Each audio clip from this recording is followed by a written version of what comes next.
உலக மக்கள் அனைவருக்கும் வணக்கம். இப்போது நாம் கன்னி ராசியின் சனிப்பெயர்ச்சி ராசி பலன்களை பார்ப்போம். கிரகநிலை.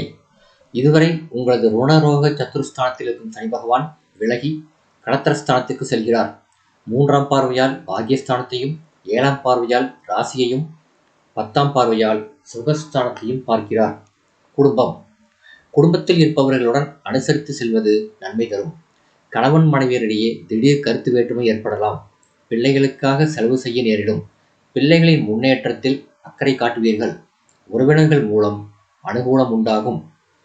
உத்தியோகம்.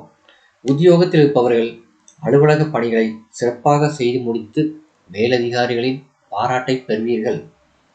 தொழில் மற்றும் வியாபாரம். தொழில் வியாபாரம் நிதானமாக நடக்கும். புதிய ஆர்டர்கள் பெறவும் வாடிக்கையாளர்களை திருப்தி செய்யவும் அலைய வேண்டியிருக்கும். உத்தியோகத்தில் இருப்பவர்கள் மற்றவர்களுக்காக பொறுப்புகள் ஏற்கும் போது மிகவும் கவனமாக இருப்பது வீண் பழி ஏற்படாமல் தடுக்கப்படும். கலைத்துறையினர். கலைத்துறையினருக்கு அனைத்து வேலைகளும் சுமூகமாக முடியும். உங்களை தேடி புதிய வாய்ப்புகள் வரும். திறமைகளை வெளிப்படுத்துவதற்கான சந்தர்ப்பங்கள் தாமாகவே அமையும். பொருளாதார வசதிகளில் முன்னேற்றம் ஏற்படும். புதிய வாகனங்களை வாங்குவீர்கள். ஆக்கப்பூர்வமான முயற்சிகளில் ஈடுபட்டு வெற்றி காண்பீர்கள். அரசியல் துறையினர்.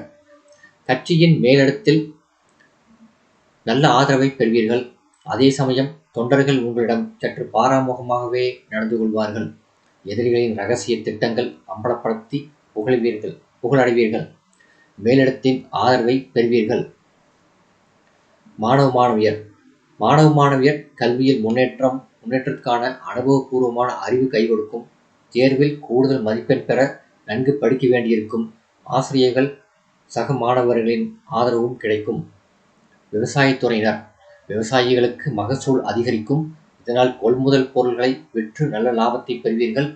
நெருங்கியவர்களுக்கு அரிய உதவிகளை செய்து கௌரவம் அடைவீர்கள். உங்கள் சிந்தனையில் தெளிவு பிறக்கும். செயலில் வேகம் அதிகரிக்கும். புதிய நிலங்களை வாங்குவதற்கு கடன் கிடைக்கும். பெண்மணிகள். மற்றவர்கள் உதவி கிடைப்பதன் மூலம் காரிய அனுகூலம் உண்டாகும். மனக்குழப்பம் நீங்கி தெளிவான சிந்தனை உண்டாகும். இழுபறியாக இருந்த காரியங்கள் சாதகமாக முடியும். பரிகாரம். வியாழக்கிழமைகளில் அருகில் இருக்கும் திருக்கோயில் ஒன்றில் நெய் தீபம் ஏற்றுவது சிறந்த பரிகாரமாகும். இந்த வீடியோ உங்களுக்கு பிடிச்சிருந்தா லைக் பண்ணுங்க, ஷேர் பண்ணுங்க, சப்ஸ்கிரைப் பண்ணுங்க. நன்றி.